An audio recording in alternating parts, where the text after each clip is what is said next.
Oh, I think we are live now. I was waiting for 42 seconds. Hey, everybody. Hi, Brett and Dave. Hi.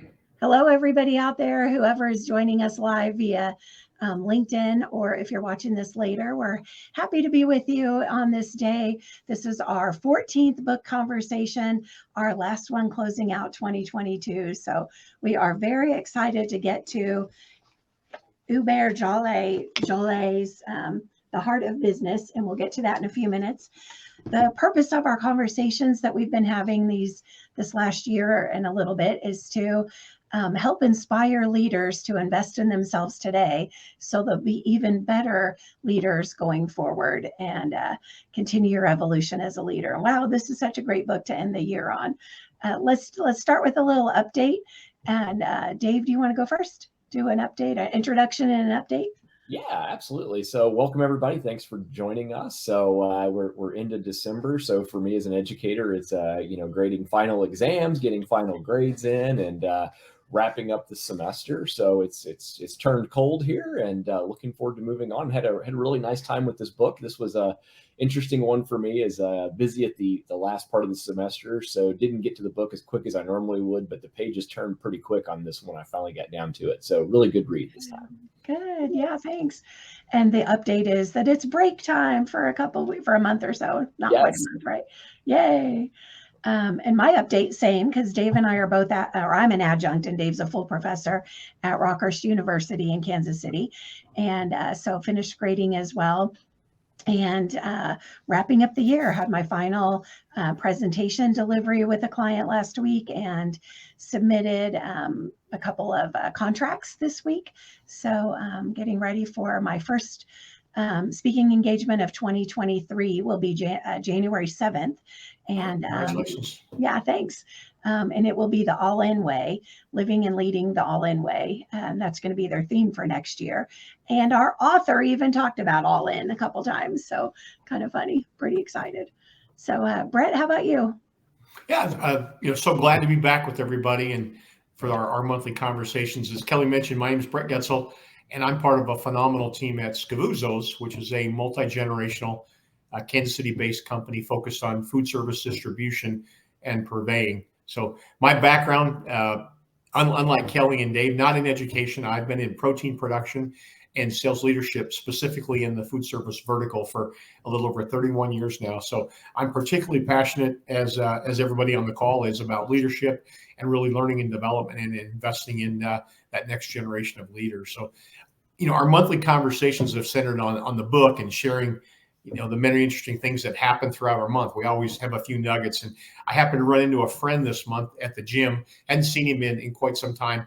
And once you know that the very first thing he said to me was, "Hey, I've seen your stuff on LinkedIn. It's great."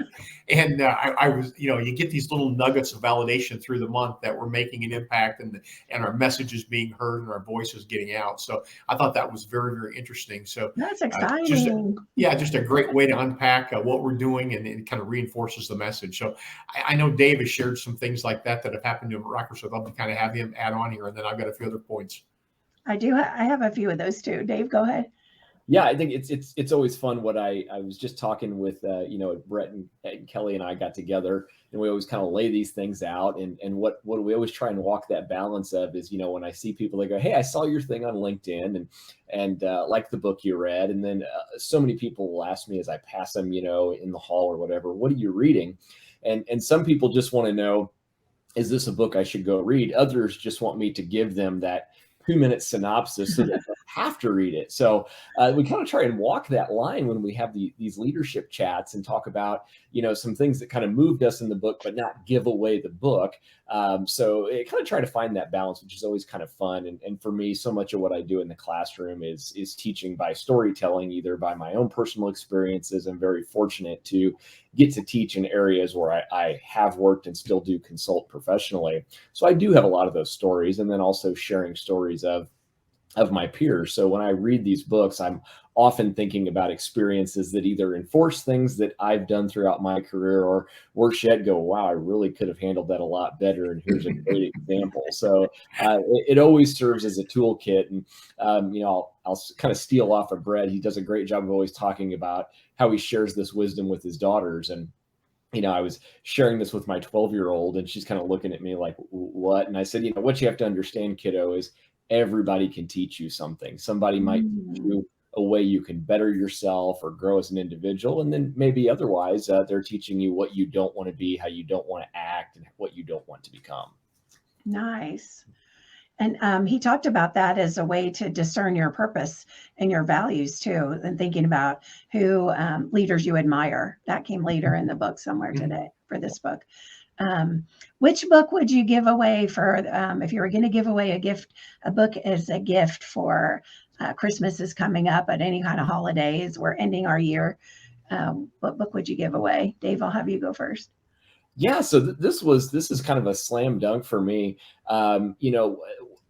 So many times we read a book and, if it doesn't stick with you, you maybe don't remember it, or even sometimes someone will mention a book and I'll go, I think I read that, let alone remember what happened in it. But one book that I read and got through just faster than anything was actually written by Admiral William McRaven, and it's called Make Your Bed. Yeah. And he was in the Navy, got into Navy SEAL school, and talked about all of the rigors of going through SEAL training, and talked about Hell Week and everything that went along with it. And as I'm laying in my cozy bed at night, with a roof over my head and heat and all my needs are met, I'm reading this book going, wow, that really sounds horrible. But one thing he talked about that has stuck with me for almost a decade now was he said, in SEAL training and even in basic training, the first thing they did every single day was get up and make their bed. And he talked about how rewarding that was, just such a simple task at the end of a very, very long day of SEAL training, especially, to come back and have a made bed to get into.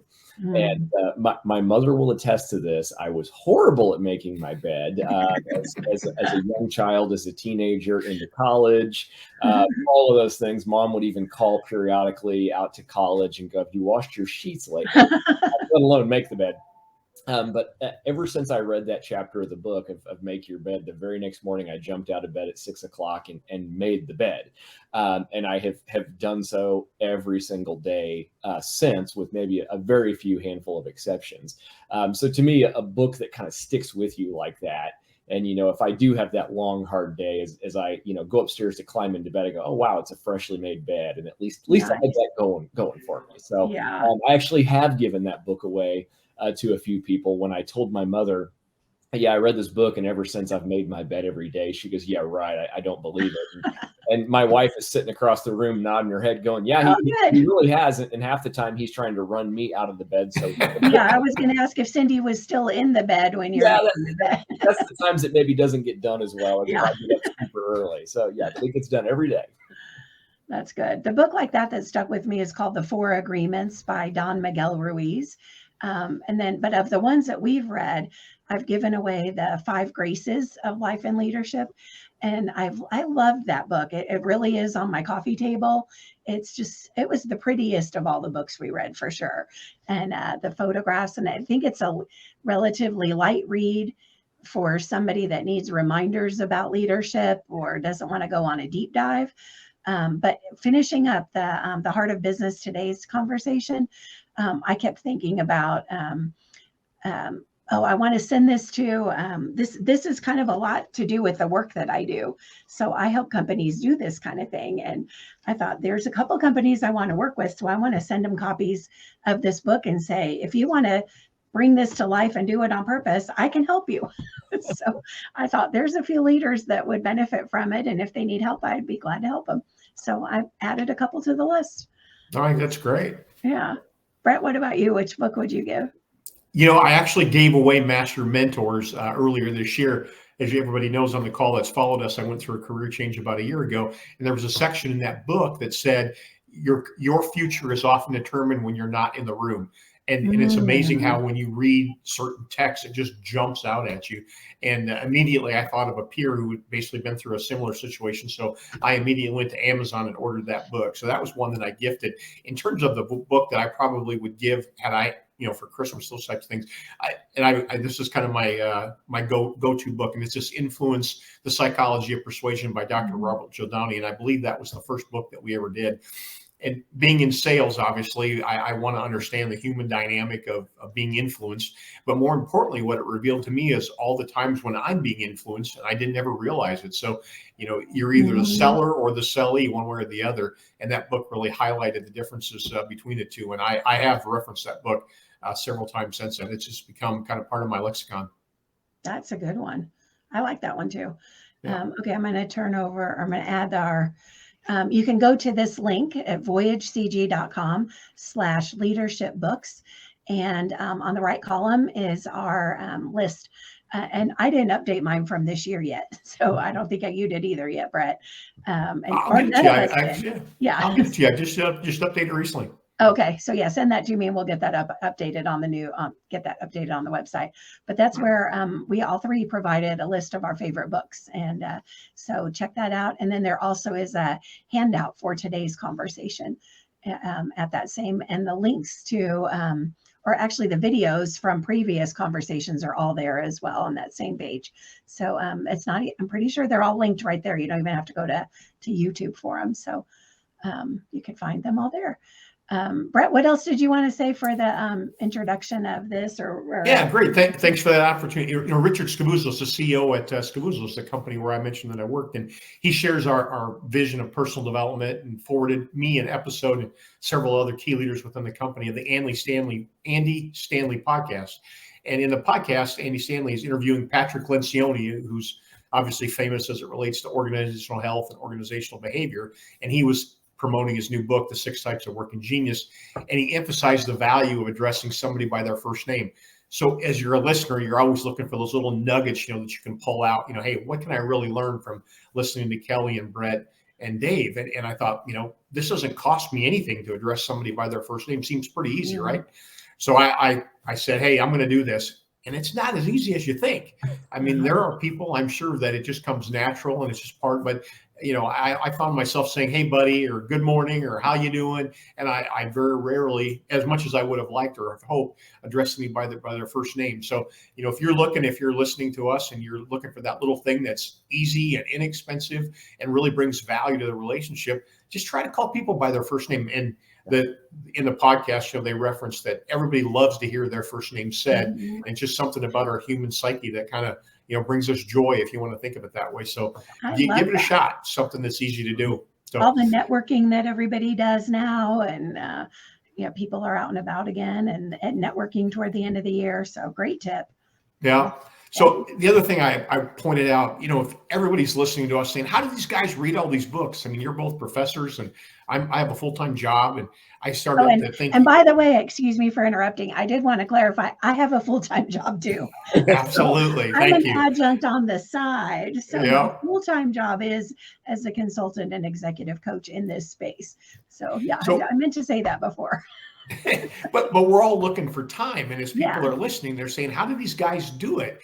And the podcast was a great example. I have a 25-minute drive one way. So 50 minutes a day times 5 days is 250 minutes a week that I'm in the car. And I can listen to the radio. I can make phone calls. I can do absolutely nothing. But I've chosen to listen to personal development and leadership podcasts. And you think about that. That's 4 hours a week that I can devote to investing in myself. And I go to the gym 2-3 times a week and spend an hour on the Stairmaster. So there's another hour. So throughout the course of my week, if I'm strategic about how I invest my time and how I spend my time, I've really just given myself back 8 hours of the week. And then I have to be deliberate and strategic, of course, about what I'm learning and what I'm listening to. But it's just one of those opportunities where it isn't really a function of if we have time, it's a function of how we prioritize our time. So I would challenge all of our listeners and viewers, however you choose to consume the content, to really say, I bet you really do have time if you prioritize investing in yourself. So a little bit of a challenge for you there. And several of our books have talked about that, including this one. A repetitive theme is lifelong development and continuing to evolve as a leader and read. Several of our books have talked about that, and all of the authors have shared other authors. They're all referring to each other, so they're reading each other's too.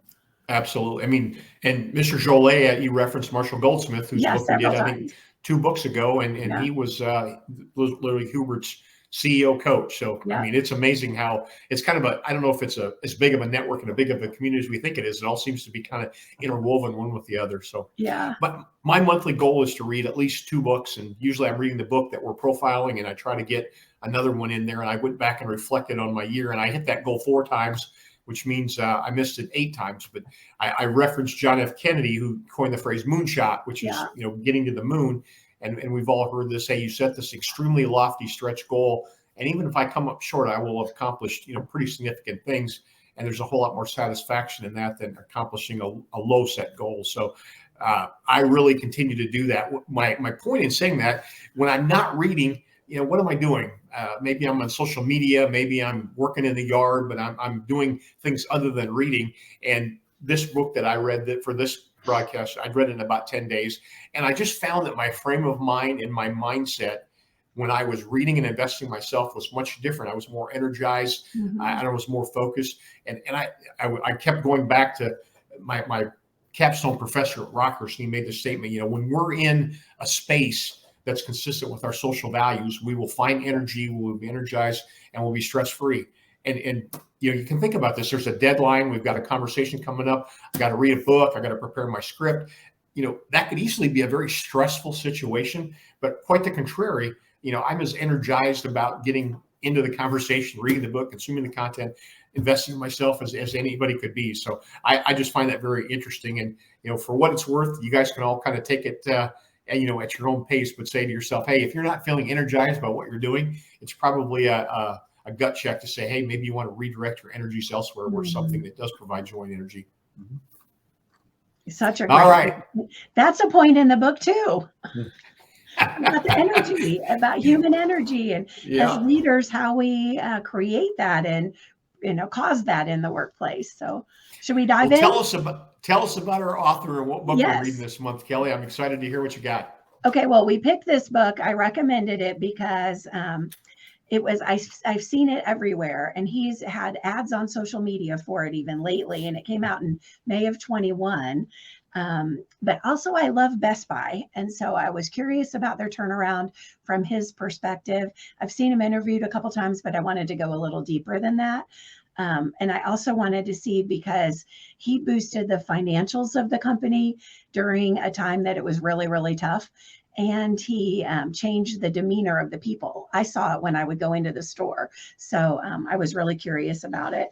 And he was a McKinsey guy. So I was curious why McKinsey guy would be talking about heart. Although last month's book, The CEO Excellence, they would be aligned with him, I think. They were McKinsey people too. Okay, so he is a McKinsey guy early in his career. And with McKinsey, had all that training. And then he became a turnaround expert and worked in several different organizations, 3 or 4 as a turnaround, as a CEO. But he got burned out, and he felt like he wasn't aligned. I found this so interesting. And he was raised Catholic. He's from France. And so he took time out to go study with Catholic monks, and he talked to other French CEOs and other people that he admired to help try to find his soul again and get direction in his life. So that's where he transitioned and helped kind of solidify his own values and his own beliefs that work and purpose must be better aligned, and people at the center and those kind of things. He is a senior lecturer at Harvard Business School now. He's the former chairman and chief executive officer of Best Buy, among other companies. He is credited with turning Best Buy around, joined in 2012, and left there, was the CEO for 7 years, and then became the chairman for a little over a year, I think. And he's on some other boards. He's been recognized as the world's greatest CEOs on all the different lists. But one thing about this book is it's not only about Best Buy or about his turnaround. He shares stories, Alan Mulally from Ford and some others. He shares some examples from them and from others. So it's not I would say it's not a roadmap for a turnaround. Do you guys agree? Yeah. I think it focused so much on the people. I mean, he spent so much time with the people. Yeah. So I would add this to a roadmap for, these can be components inside a roadmap for a turnaround. So he became CEO of Amazon of Best Buy when Amazon was killing Best Buy and was going to be the death of Best Buy. And it wasn't, and he figured out a way to turn that all around. Okay, so first question I want to ask you guys is, he's a McKinsey guy, and he turned from being all about the profit to profit is a metric. It's an outcome. And so what did you think about his change to that? And why do you think other leaders haven't changed yet? And I mean, many are, but some are still not. So any thoughts on that? Dave, you look like you're ready to jump in.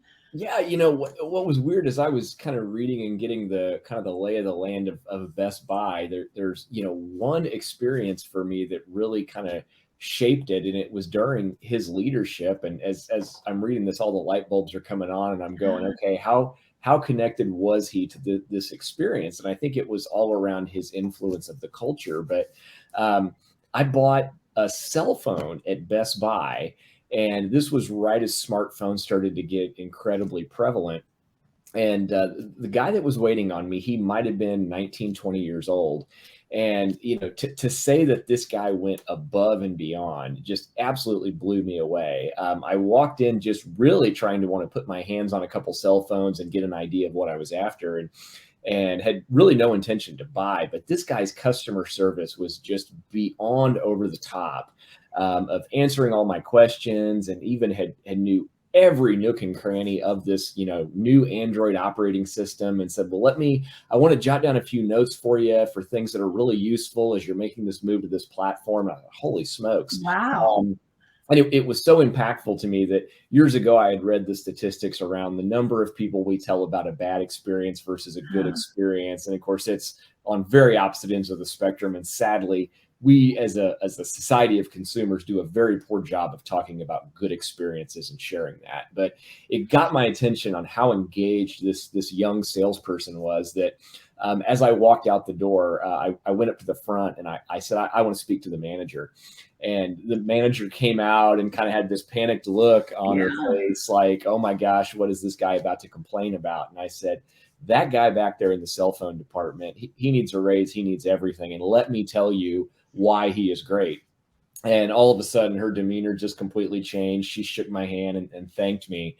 So that really connected as I was thinking about, defining the purpose. And nice. I just would love to know what this young individual got told and what got him so excited and so energized about the purpose of what he was doing. Yeah, I love it. You're making me think of also in that same time, I think this was in 2017, my husband and I both bought new computers on the same day at Best Buy.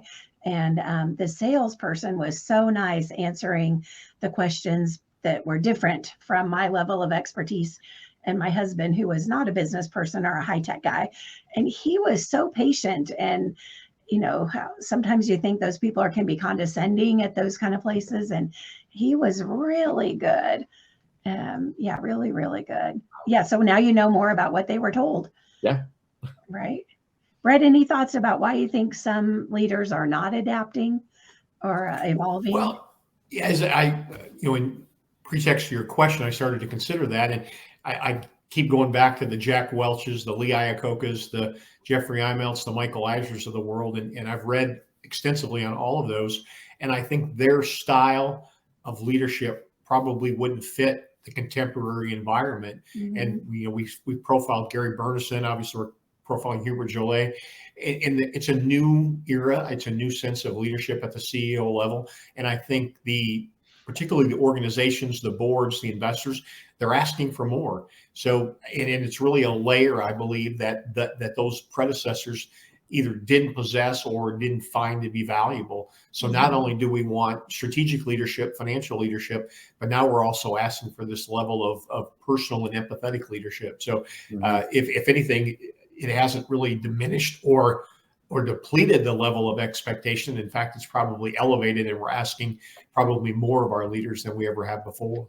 Oh, for sure. I think so, for sure. Yeah. And I think if you came up in the 80s and 90s, or you report to someone who came up in the 80s or 90s, it's a big shift. I mean, I remember coming up and I remember a coworker saying, cut the happiness crap. Like, don't bring those positive emotions in here either. Right. So, but I think the internet has made this more prolific too, where, how many times do we see an open letter to X where, me as a customer, if I'm not happy or if I am happy, I've got an outlet to go straight up to the CEO in many cases. So, we, for so many years, and we still do, we focus on, being a data guy, I'll talk about quantitative data, right? It tells us so much. We can assign a number to it. We can aggregate it. We can average it. We can look at moving averages. Yeah, it's great. I love it. I'll die by it. But that qualitative stuff now has a mechanism, a channel to spread more. And the internet has helped us do that. So those stories are going to get out one way or another. What story is getting told about you and your organization? Yeah. And the last thing you want is someone on your board of directors or shareholders getting a hold of this going, this is what's going on inside this organization. This is not what I want to be a part of. Hey, I just posted about that last week on LinkedIn about Olive Garden. Yeah. And so a Olive Garden manager sent an email to the whole staff at the restaurant that they worked at and just blasted them and said, you cannot call in, you can't call off work anymore. And if you call off and say your dog died, you have to bring your dead dog up in here. If you say you're sick, come up in here sick. And it just horrible email. And it was a horrible email. But what got my attention was the spokesperson for the company came out right away and said, yes, that message was not aligned with our values, and the person's no longer employed here. So I posted and then blogged also about 6 additional leadership failures, because one of the things is what they showed was when that manager was clearly burned out, had a lot of pressure. And we all know the restaurant industry has had a lot of pressure in these last few years. And when that manager went over the top and sent that email, the company cut them loose. And so I wanted to know about that. Did they bring heart into that? Or maybe they're still in touch with them and we don't know. We don't need to know, but hopefully they're helping them get therapy or get a job and have stress relief and let them keep a gym membership. And don't just cut them loose because he didn't kill anybody. He sent a mean email, but then also what else was going on and for how long, and nobody listened.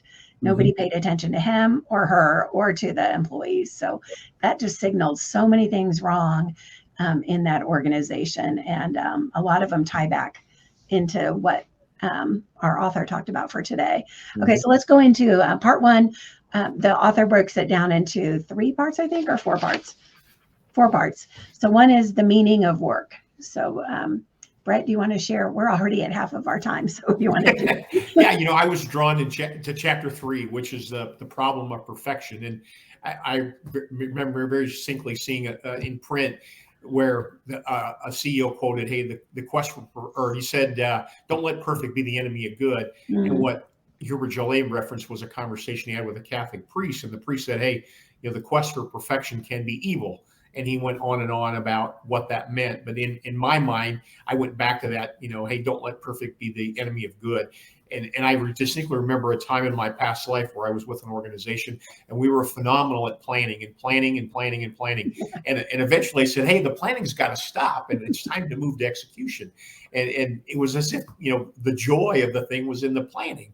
And I think that was kind of where we were going with this whole thought, is to say, hey, eventually the plan is as good as it's going to get. It will never be perfect. And it's time to actually mobilize the troops, go out and do something, generate some revenue for the business. So the other part that I found really interesting about this was how transparent Joly was about his spirituality. And as I reflected on that, I said, Andy Stanley, the podcast I referenced, he's a pastor at the Atlanta-based North Point Church. And then I thought back to John Maxwell, who's famous for the 21 irrefutable laws, and he was formerly a pastor. And on Andy Stanley's podcast, he was actually interviewing Patrick Lencioni, and he was pretty transparent about his faith as well. So here you have 4 people: Andy Stanley, Hubert Joly, Patrick Lencioni, and Marshall Goldsmith is too.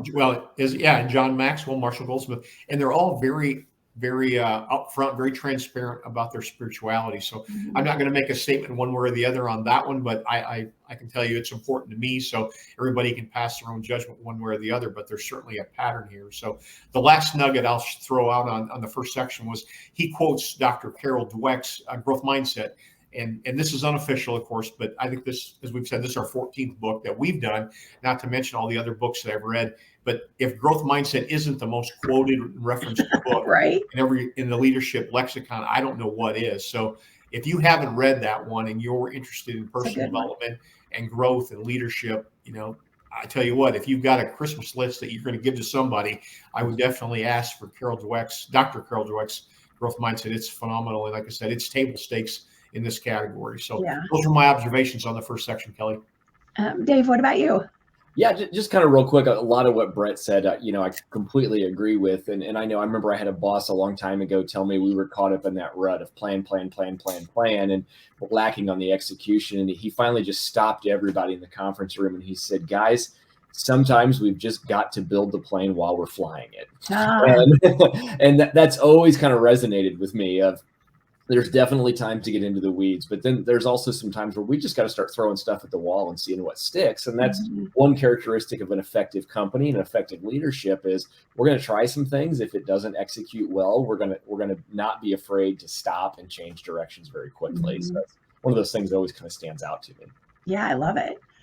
When I started facilitating strategic planning sessions, companies always insist on having, like, everybody flies in, however many people that would be. I think he had 150 people were the senior level managers, not the SLT, but the next level. They'd all fly in for like a quarterly meeting.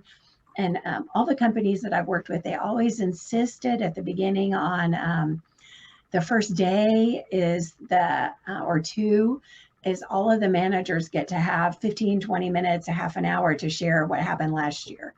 So they do a whole review of last year by all the different division heads. Yep. And then I take that out. I come in, I don't want to do that. Yep. Everyone gets a minute to share a highlight, but send it all in an email, put it in a deck. And we already have talked about that all along last year. So let's focus our time when we're together on decisions that we need to make when the group is together, instead of looking at last year, but going forward. One of the things that stood out to me in this first part on the meaning of work was purpose pitfalls. So he talks a lot about having a purpose, and I'm very spiritual too, as Bret talked about, and having a purpose is important to me, but I really appreciated the purpose pitfalls. And I've had some younger people who are all about purpose and changing the world. And I had a receptionist of a law firm several years ago tell me she didn't really feel like that. Her purpose was just simple. And she said she just felt a lot of pressure in society, and she doesn't have a wish to save whales. I remember that's the example she said. And we live in Kansas City. So she said, there's not a lot of whales here. But it was so interesting to me. Her purpose to her was just very streamlined. And she really wanted to be this receptionist. And I think she played music also. She was like in a small folk band or something like that on the side at a coffee shop. And she was perfectly content if everyone would back off about purpose. And so he gives some pitfalls about purpose I thought were helpful, and encourages people to think about what drives you. And I thought that would be a good reflection for everybody. So as our listeners think about what drives you, and then what doesn't as well. Okay, should we go to the second part? Yeah. Okay, we're kind of caught up because that was 5 minutes on part one. So that's pretty good. Okay, part two is the purposeful human organization. And this one, he talks about that companies are not full of human resources, but they have heart, and it's humans working together for something. So purposeful human organization. So Bret, what were your thoughts on this one? I had two parts here. The first one, I've shared with folks how we read these books, and you can't adopt, or I guess you could, but I don't recommend adopting everything in the book. And as I read them, I try to pull out, one or two nuggets from the book and really put them in my toolkit, if you will. And you think if I read 12 books in a year, on leadership and development, pulled out 2. That's 24, different strategies or tactics that I can throw into my toolkit. So just kind of, food for thought. As I told everybody earlier, I'm in my 7th week at my new position here at Scavuzzo's. And I'm through what I call my listening tour. I went and met everybody and shared my personal story on a very personal level and heard theirs. So I have a pretty good understanding of what our team's experiences are. And I really had to determine, hey, this is a company that's very successful, financially solvent. It's not a Hubert Joly turnaround opportunity. It's more about accelerating what they're already doing and doing more of it. So I had to determine, hey, how am I going to make an impact? Where am I going to make a difference? How am I going to justify me being part of the organization? And so I said, hey, I think I'm going to start with the people. And you're really evaluating the depth and the bench and what our succession planning is, and just looking at how we evaluate our people, our performance plans, just really trying to determine which of our sales folks is generating revenue, but really doing a deep dive on people. And I hadn't read the book yet when I started this. As I said, I'm in my 7th week. Well, here, as I read this section on the purposeful human organization, wouldn't you know, Hubert Joly has this little diagram. And he referenced it multiple times throughout the book, which just further validated that, hey, I'm on the right path, knock on wood. I would have felt terrible had I read it and found out that I wasn't. But it goes people, business, financials. And he illustrates in the book how so many folks, particularly CEOs that do turnarounds, go into an organization and the first thing they do is focus on the financials. Typically, they're cutting businesses, they're cutting companies, they're selling off divisions, they're selling off satellites, those type of things. And he does quite the opposite. He did ultimately end up shutting a few things down, but his initial analysis and where he invested his initial time and energy was all in people. And the reason that resonated with me, of course, is because I happen to be starting in that same place. And as we look at investing in our people, learning and development, investing in processes and spending an awful lot of time in moving the company in a faster, more positive direction, I said, hey, before we make any of those investments, we have to make sure that we're investing in the right people. So this whole people thing just really kind of hit a very positive note with me and validated, what I already thought I knew, but to see it in print and see it from somebody who's been as successful and had such a great track record and career as Hubert Joly, just further validated what I'm doing. So that was what I took out of the second section. I love it. Thank you. Yeah, that's so good. That's really, congratulations for that. Yeah. That's really good. Dave, what about you for part 2? Yeah. So, I love hearing Bret kind of talk about, how new on a new job, C-level position, he's trying to take this time to understand the people. And, you learn so much by understanding the people, and hearing him talk about that reminded me of a colleague of mine that used to be a COO at a hospital. And one thing he had told me on we're out fishing, fly fishing one day, and he's always telling me stories, and I learned so much from it. He was telling me about, he was a newly minted COO at this health system, and they were just getting a litany of complaints about food in the cafeteria. It just wasn't any good. And, what would, some people do, they'd put out a survey or, send a hostile email or, do any number of things. And what did he do? He put on an apron and he started off in the dish room, and he wanted to see what was coming back on the plates, what people weren't eating. And he got to know the people and started to understand, how long they'd been there, and found out that he had so many of these people that worked in the dietary department that had 15, 20, 25 years of service, all in dietary in the hospital. And as he started to talk to these individuals, found out, well, over the years, they've cut our costs. We've got some equipment that's out of date. And that's a lot of the reason why we can't deliver the product that we used to. So, had he gone about this a different way, he most likely would not have gotten those results. These individuals, probably not high paid hourly workers, would not have taken the time to seek out a COO and say, well, the mixer doesn't work anymore. And, we've lost budget and we just do what we got to do. And, completely turned it around and was telling stories about how people in the surrounding area that didn't even work at the hospital would come over to the hospital cafeteria to eat because the food improved so much. So, wow. Again, another one of those examples of getting into the people and truly kind of understanding that. That's amazing. I've never heard of that. Yeah, blew me away. Want hospital food? Yeah, right. Wow, that's really good. Huh. That's interesting. Yeah, so many things about this hit home to me. But one of my favorite questions was at the end of part one, and I asked, "What drives you?" So, did anybody think what drives you is the financials or shareholder value? Like nobody ever thinks that, and so that's just further support for we need to have more than shareholder value as our main focus. I wondered if you've seen have you seen I think we kind of talked about this a little bit with employees, but if you've seen expectations of customers and employees and stakeholders change in the last few years.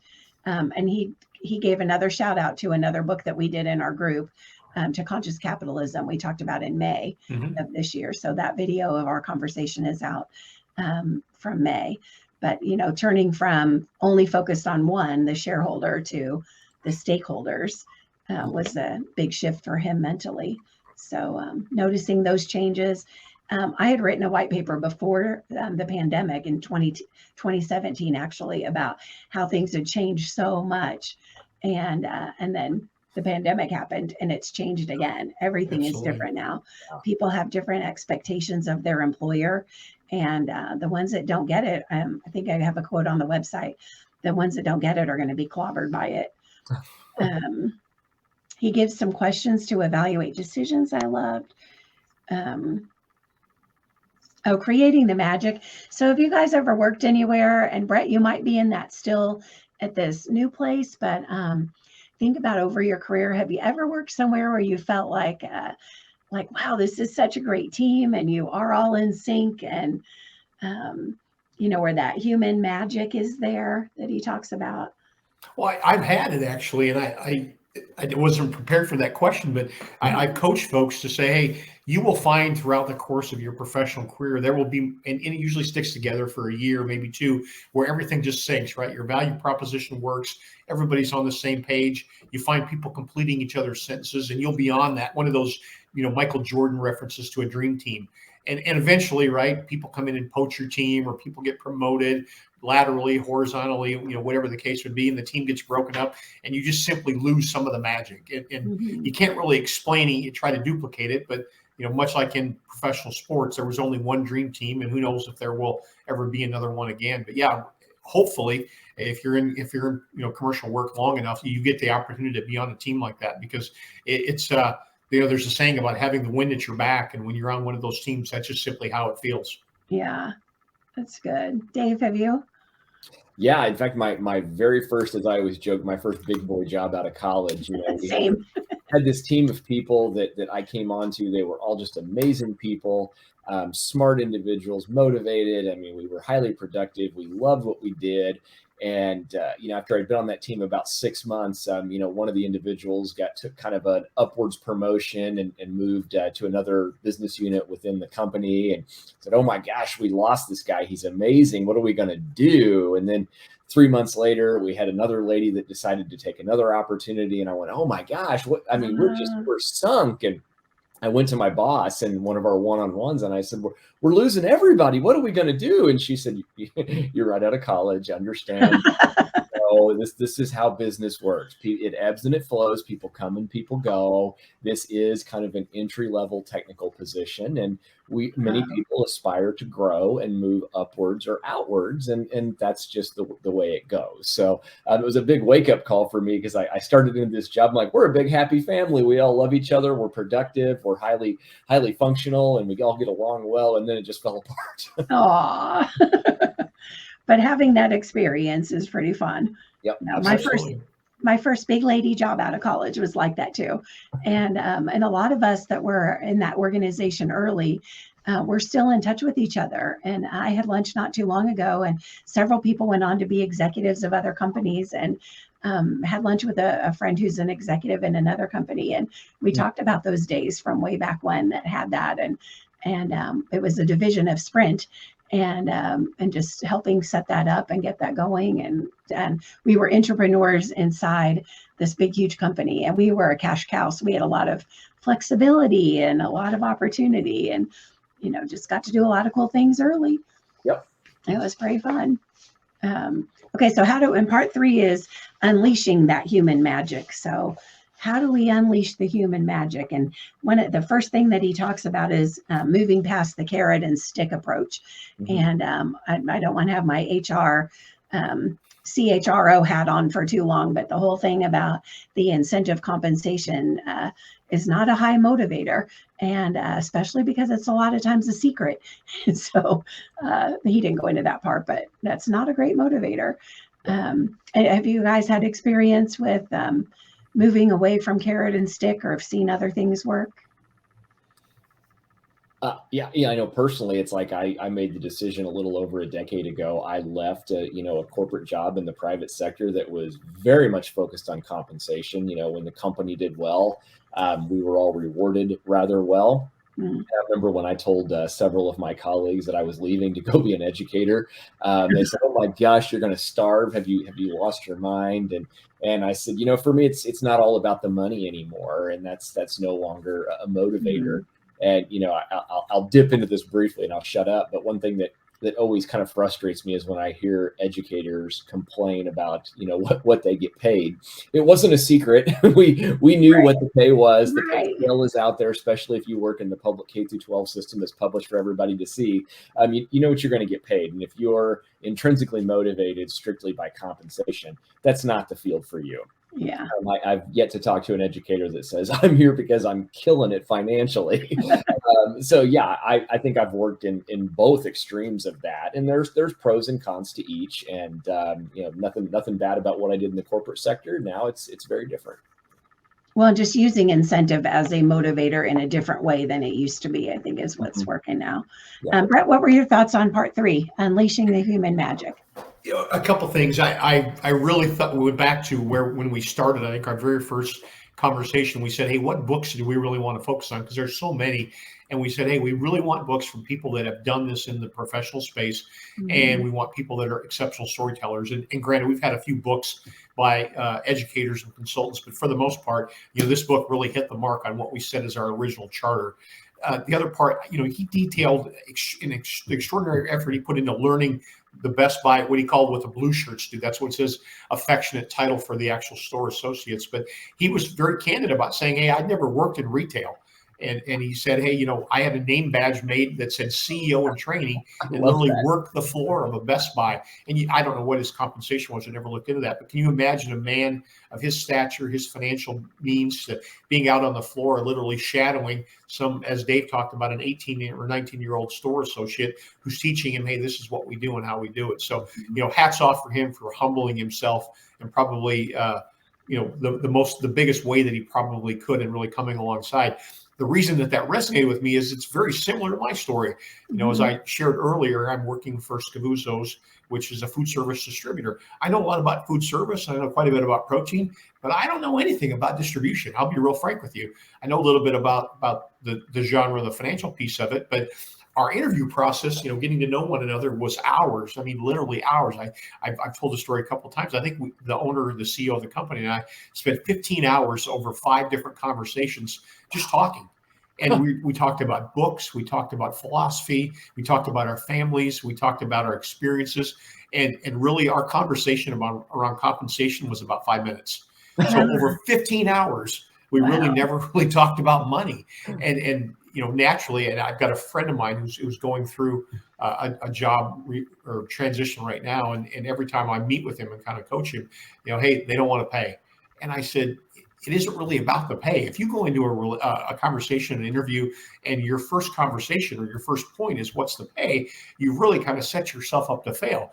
Put yourself in a position of value to the organization such that at the end of that conversation, that engagement, both of you know, hey, this is a good fit for the employer, it's a good fit for the employee. And then it's not a function of what the position's going to pay, it's a function of what your worth is. So I found that very interesting in the fact that, Mr. Joly knew nothing about retail, and I know nothing about food service. So again, the people, business, financial piece that he mentioned earlier, again, parallels my own personal journey as well. Yeah. He had one little call out in here about mentors and trust. And again, common themes that keep coming up again and again and again and again throughout so many of the books that we've read. And I've implemented at the company a mentorship program already. And I had one other reference there. I had a gentleman who worked for me, and he was from New England. So you kind of got to put that, and I'm not good at it, but that New England accent, that New York, Boston, New York lexicon. But I used the term mentorship quite a bit. And then he affectionately started calling me coach. And the first time he did it, I wasn't prepared for it. I kind of just brushed it off, but it became this title of affirmation, this title of affection. And I really came to appreciate it and really kind of liked it and enjoyed it, where initially when he said that to me, I was a little bit put off. But, if you're one of these people that are listening and somebody looks up to you as a mentor, good for you. If you're one of the people listening and somebody calls you coach, good for you. Yep. Those are titles that are earned through years of experience and hard work, sweat, all of those kind of things. But if you can claim that in your title, good for you. Yeah. And he does talk a lot in here about his experience, first kind of negative about getting a coach and poo-pooed it kind of. And then somebody said, well, you're really good at tennis. Do you want to get even better? And that's why he went along. And of course he gets Marshall Goldsmith, one of the world's greatest coaches, but he talked about him, and we did his book in August. And then we did the Trust and Inspire was in July. So he's referred to several, he didn't mention that trust book, but the concept of the trust. Right. Dave, thoughts from you on part 3? Yeah, just real quick, the thing I loved was, he asked these people the question, what drives you? And, I think that is so often overlooked in leadership, and especially in a retail situation. I've mentioned a few times in past sessions that, I started off as a teenager working in an auto parts store. I loved it, had flexible hours that enabled me to go to attend community college while I was, going to school and working. They would bend the schedule to make it all happen. And I remember one of the senior vice presidents showed up at our store one day, and he said, where do you see yourself in 5 years? And I said, well, I'm, in college, and I plan on being a software engineer and, writing code. And, the healthcare sector excites me. And he looked at me and he goes, but you could advance up in our organization as a manager and blah, blah, blah. And I said, I'm not interested in that. And he said, you've got to be kidding me. He said, we're a growth company. And he said, you'd have all these opportunities and blah, blah, blah. And I said, well, I'm really sorry. That's not what I'm here for. So he ended up going to my boss and said, I don't know what that guy's problem is, but, we got to think about how to manage him out of the organization. And he said, well, if you get rid of him, I quit. And he said, well, why is that? He goes, well, he's only 19 years old, but he's already passed the automotive service exam. He's credentialed. He comes to work every single day. If he's got a break from school, he's asking for more hours. He does great with blah, blah, blah, blah, blah. And he said, so what? We're not going to have him for life, but I'll take him as long as we can have him. And no, I did not aspire to move up with the organization.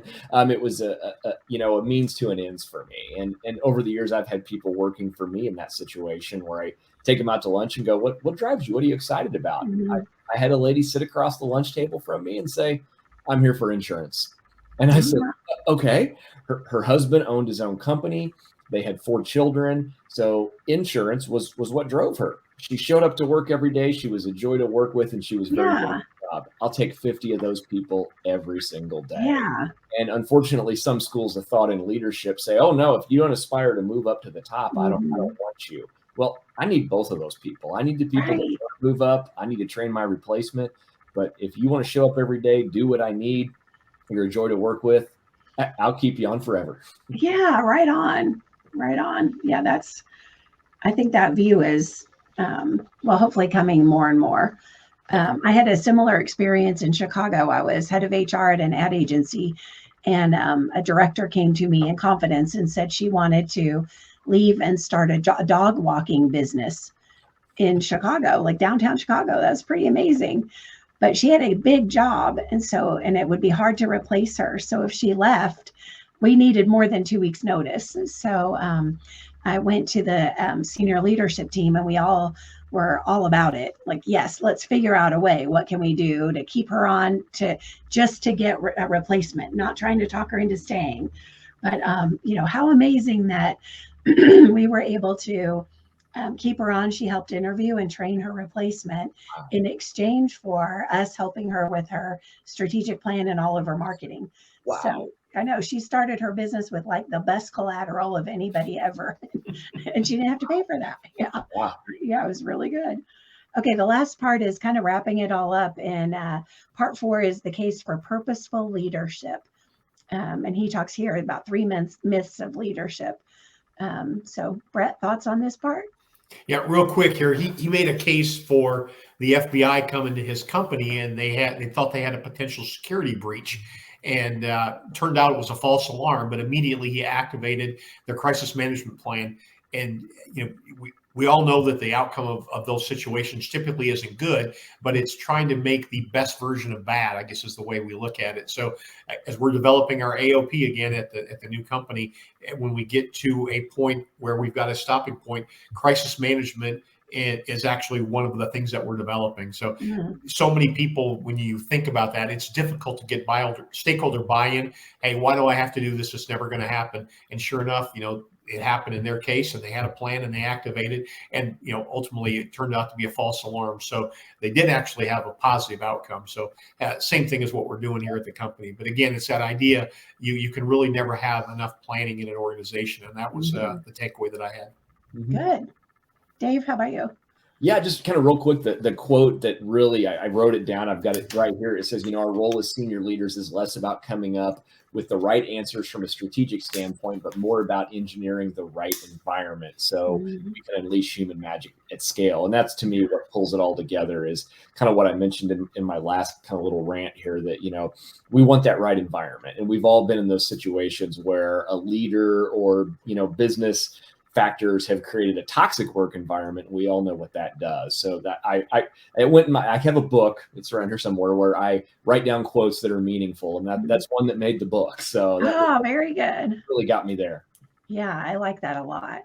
My last one to wrap it up was about back to the spiritual side, but driven by your core values and knowing what your values are and living by them. And he brings up Clayton Christensen, who we've talked about in here before. He must be mentioned in a couple of the books too.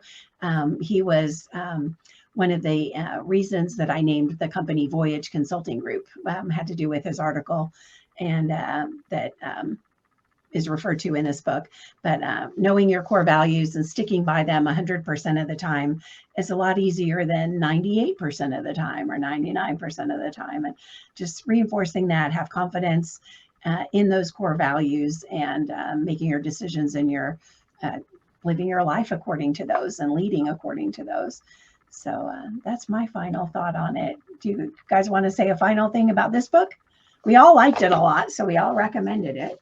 Right, here's what it looks like for anybody. Yeah. Bret, final thought?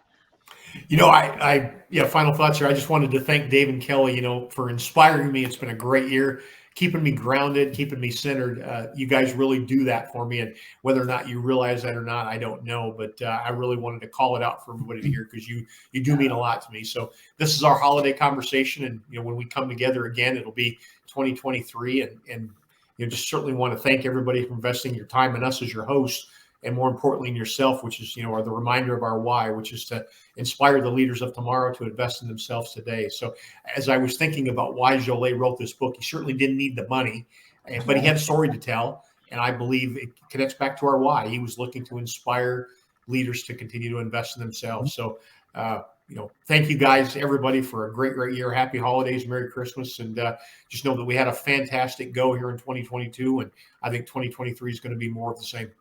Yeah, right on. Dave?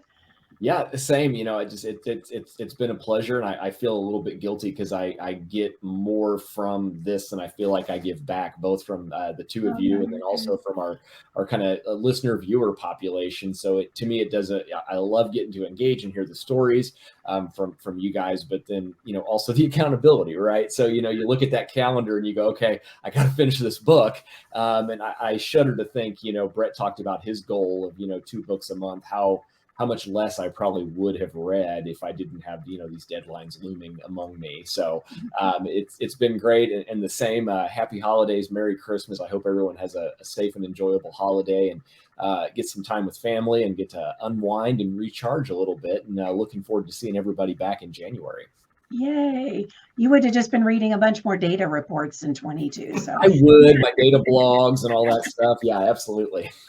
So speaking of our calendar, we are going to keep the same cadence. So we'll be the fourth Thursday of each month, except November and December next year will be the third and the second Thursday. But in January, our book is Extreme Ownership by Jocko Willink. And Extreme Ownership, it came out in, I don't know, a few years ago. 3 or 4 years ago, I think. So, and that one, a lot of people have been talking about it. It's one that is required reading for the executive MBA program at Rockhurst.